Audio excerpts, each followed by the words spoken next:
हर जगह आजकल यही चर्चा है कि डज गॉड एग्जिस्ट और नॉट। सवाल यह है कि अल्लाह एग्जिस्ट और नॉट, क्योंकि जावेद साहब भी मुस्लिम घराने में जन्म लिया, हालांकि वो अब नास्तिक हैं, एथीस्ट हैं। और जो मौलवी थे, क्या नाम, शुमाइल नदवी, वो भी मुसलमान हैं। तो वो जो मुसलमान हैं वो कभी गॉड थोड़ी शब्द का इस्तेमाल करते हैं। वो तो अल्लाह या खुदा, ये दो शब्द मैंने मुसलमानों के ज़बानी अक्सर सुनने में आता है। खुदा हाफिज़, अल्लाह हाफिज़, या रब राखा, रब भी यूज़ करते हैं। नॉर्मली तो अल्लाह, अल्लाहु अकबर सबसे मशहूर तो यही है। 24 घंटे में जब भी नमाज पढ़ते हैं, अजान देते हैं, तो अल्लाहु अकबर करते हैं, गॉड हु अकबर नहीं करते हैं।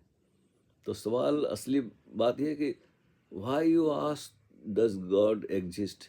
This is a wrong question. सवाल ही गलत है। जब दो मुसलमान मिल रहे हैं, भले ही एक नास्तिक है, नहीं मानता है, लेकिन उससे पूछना चाहिए अल्लाह एग्जिस्ट और नॉट, अल्लाह है या नहीं है, गॉड है या नहीं। ये तो बड़ा उलझा हुआ विषय है, क्योंकि अलग अलग देशों में, अलग अलग मजहब में, रिलीजन में गॉड की अलग अलग धारणाएं हैं। ईसाइयों से पूछोगे तो उनकी समझ में आएगा कि भी उनके ईश्वर की बात कर रहे हैं, उनके गॉड की बात कर रहे हैं, जो बोलते हैं कि जीसस के जो पिता हैं, the only begotten son is the Jesus Christ. वो बोलते हैं जी एक ही पुत्र है ईश्वर का, वो भी जीसस। वो उसे गॉड कहते हैं, जिससे तो आजकल क्रिसमस का टाइम भी है, बड़ी धूमधाम सारी दुनिया में लोग क्रिसमस मना रहे हैं। लेकिन मुझे तो ये भी कहानी लगती है, क्योंकि जब शुरुआत ही हुई है बाइबल की, तो बड़ा अजीब सा लगता है मुझे। उसमें बहुत सारी बातें ऐसी है जिससे मानने को मन नहीं कहता है। लॉजिक है, तर्क है इंसान के पास। किंग हेरोद ने सपना देखा कि कोई ईश्वर का पुत्र पैदा होने वाला है, किंग हेरोद ने। अब उसने सपना देखा और अपने सपने में भरोसा कर लिया, और जो भी वहाँ लोग पैदा होते थे उनमें जो पैदा होने वाला है, कोई आने वाला है, तो उसके कारण। तो ये भी कहानी है। ऐसी बहुत सारी कहानियां हैं कि जो सपने से शुरू होती है या हमने आकाश में से सुना है। अब ये इनका, जिसका मन विचलित होता है, भयभीत होता है, वो ऐसी धारणाएं बना लेता है, और जैसी धारणाएं बना लेता है उसा ही वो भ्रम अपने आप ही पैदा कर लेता है। तो ऐसा है कि और भी बहुत सारी बातें हैं कि तीन बहुत जो थे, कोई ऋषि मुनि थे, कि वाइज मैन जिसको बोलते हैं, वाइज मैन जिसको बोलते हैं ना, वो सयाने लोग, तीन भारतीय मनीषी ने देखा एक तारा, और उन्होंने अनुमान लगाया कि भाई ये जहाँ ये तारा चमक रहा है आसमान में, ठीक उसके नीचे जो क्या घोड़े बांधने की जो अस्तबल होता है, शायद जानवरों को बांधने की जो जगह होती है, क्या बोलते हैं उसे, अस्तबल ही बोलते हैं, वहाँ कोई पैदा हुआ है बच्चा। तो उसको देखने के लिए तीन मनीषी भारत से गए थे। अब ऐसा तो हमने कभी सुना नहीं, भारतीय किसी ग्रंथ में या किसी की ज़बानी सुनने में नहीं आया कि कौन थे वो तीन लोग जिनको आसमान में तारा दिखाई दिया, जिससे उन्होंने अंदाज लगाया कि वहाँ वो तारे के ठीक नीचे जो झोपड़ी है, वहाँ जीसस पैदा हुए हैं। और वो तीनों अपने घुड़सवारी किया, ऊँट के पे सवार होकर वहाँ चले गए जेरूसलम। तो ये भी किस्से कहानी सुनने में आते हैं। पहली बात तो जो तारा है वो इतना नीचे आ नहीं सकता किसी झोपड़ी के ऊपर। ये तो अस्त व्यस्त जमीन का जो गुरुत्वाकर्षण है, सब अस्त व्यस्त हो जाएगा सारा, इतना तारा इतना बड़ा होता है। तो ये बच्चों की कहानी जैसी लगती है, कोई तारा इतना नीचे आ जाए जमीन के, वो टिका रहे इतनी दूरी पर छत के ऊपर, तो ये हो ही नहीं सकता है। हाँ, कि छत के ऊपर कोई तारा चमक रहा हो इतना दूर से।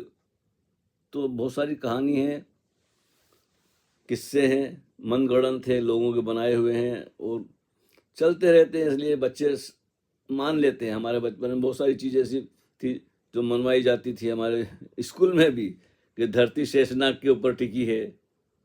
अब हम छोटी उम्र के थे, पहली दूसरी तीसरी क्लास में। हाँ, फिर कहीं और पढ़ा किताबों में और ये हुआ कि भाई वो नंदी के सींग के ऊपर धरती टिकी हुई है, कोई बोलता है शेषनाग के ऊपर धरती टिकी हुई है। अब ये सब बातें हैं, बच्चों को सुनाने के लिए कहानियां हैं। असलियत क्या है, ये तो विज्ञान ने बहुत कुछ जाहिर कर दिया है। तो असली सवाल ये है कि डज अल्लाह एग्जिस्ट, अल्लाह है कि नहीं। क्योंकि मुसलमान से बात कर रहा है, भले ही एक नास्तिक मुसलमान है तो भी, लेकिन सारा गुड़ गोबर हो गया, सारी चर्चा बिल्कुल व्यर्थ सी लगी मुझे, क्योंकि नतीजा कुछ नहीं निकला। और आगे से अगर वो ऐसी बात करते हैं, पहली बात तो why you bother about God, ये समस्या क्या है तुम्हारी। गॉड एग्जिस्ट, अल्लाह एग्जिस्ट, वो परमात्मा भगवान एग्जिस्ट और नॉट, कोई ईश्वर है, कोई अल्लाह है, कोई परमात्मा है, कोई भगवान है या नहीं है, इससे तुम्हारा जीवन में फ़र्क क्या पड़ता है तो क्या फ़र्क पड़ता है, नहीं है तो क्या फ़र्क पड़ता है। तुम्हें तो वही रोटी रोजी कमाना पड़ेगा, भूख लगेगी तो खाना खाना पड़ेगा और खाने का इंतजाम करना पड़ेगा, किराए का मकान है तो किराया देना पड़ेगा, नौकरी करना पड़ेगा, दुकान पे जाना पड़ेगा, धंधा पानी कुछ न कुछ करना पड़ेगा जिस समाज में रहते हो। भले ही तुम्हारे तरफ चारों तरफ आस्तिक लोग रहते हैं या नास्तिक लोग रहते हैं। कितने मुल्क हैं, कितने देश हैं, रशिया है, चाइना है, और भी कौन से कुछ देश है जहाँ कोई ईश्वर की धारणा नहीं है, कोई गॉड को और अल्लाह को नहीं मानता है। वो भी जी रहे हैं, वो भी खाते कमाते हैं, हमारे जैसे ही कपड़े पहनते हैं, घर में रहते हैं, उनकी भी वैसी ज़रूरतें जो हमारी ज़रूरतें, धारणाएं अलग अलग बनी हुई हैं। और जो वहाँ का प्राइम मिनिस्टर होता है या सेनापति होता है, क्या बोलना चाहिए जिसको, रक्षा मंत्री होता है और राष्ट्रपति होता है, अलग अलग नियम है। जिसके हाथ में ताकत है वो ज़बरदस्ती अपने ढंग से बहुत सारी चीज़ें थोपता है। पुराने ज़माने में ऐसे ही था, जिसके पास शक्ति थी, ताकत थी, वो अपने हिसाब से शिक्षा दिया करता था, अपनी तारीफ में लिखवाता था। जितने भी सम्राट हुए हैं, बादशाह हुए हैं, मुगल हों चाहे भारत के कितने भी, अपने अपने ज़माने में सब ने कसीदे लिखवाए हैं। लेखक, गीतकार जो उनकी तारीफ में शायरी लिखें, गीत लिखें, तारीफ लिखें। ऐसा महात्मा गांधी ने भी बड़ी लोगों ने कोशिश करी उसे महात्मा बनाने की, तो उसकी तारीफ करते रहे। अब वो जब गुजर गए हैं तो लोगों को असलियत पता चल रही है, सारे दस्तावेज मिल गए हैं कि वो कैसा, उन्होंने कितना नुकसान किया है भारत का। देश का बंटवारा होने में उसका भी बहुत बड़ा हाथ है, चमचागिरी करने में मुगलों की क्या कहना चाहिए। बहुत सारी खामियां हैं जो अब नज़र आती हैं, लेकिन अब तो बहुत देर हो चुकी है। उन्होंने जितना नुकसान किया है उसकी भरपाई करना बड़ा मुश्किल है। आर्थिक रूप से नुकसान ही नहीं किया, लोगों की जो चित्त दशा है, मन है, जो भाव है, भाव जगत है, लोगों की खोपड़ी खराब कर दी। अहिंसा, परमो धर्म, और हमें लड़ना नहीं है, और भले सामने वाला आए तुम्हें मारे, कूटे, लूटे, बलात्कार करे तुम्हारी स्त्रियों का, तो भी कोई बात नहीं, तुम सहन कर लो। ये सब धारणाएं हैं जो अहिंसा की, उसके कारण भारत बहुत पिछड़ गया। देश के टुकड़े भी हुए, अभी भी टुकड़े करने की बात चल रही है। तो बड़ा मुश्किल है।